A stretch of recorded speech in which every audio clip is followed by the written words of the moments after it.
تمل ناڈو کے میلے شروع میں وقف امینڈمنٹ کے خلاف زبردست احتجاج، مسلمانوں کی ایک بڑی تعداد یہاں دیکھنے کو ملی۔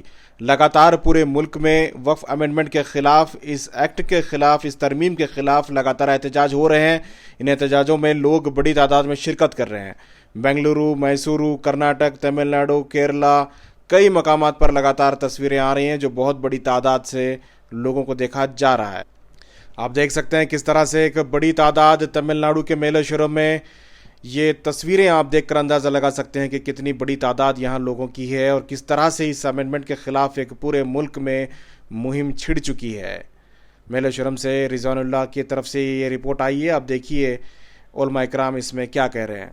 اس کو ایک کر دیا گیا کہ صرف مسلمانوں کے خلاف نہیں، دستور ہند کے بھی خلاف ہے۔ ہم اس کو قبول نہیں کرتے، ہم اسے ماننے کے لیے تیار نہیں۔ اسی کو ظاہر کرنے کے لیے یہ اجلاس اہل سنت ابراہیم جماعت کی آواز پر ہم تمام لوگ جمع ہوئے ہیں۔ حکومت سے پرزور اپیل کرتے ہیں یہ جو وقف ترمیم ایکٹ ہے اسے واپس لیں، اس میں ہمارا حق رہے گا، کیونکہ اس دین کے اندر بہت سی غلط باتیں ہیں۔ اس کے ذریعے مسلمان کے جائیداد پر، مسلمان کے اوقاف پر حکومت قبضہ کرنا چاہتی ہے، یعنی اس کے ممبران میں غیروں کو لانا، اور اسی طرح کوئی مسلمان ہوا ہو تو 5 سال کے بعد وقف کرنا، اور بہت سے ایسی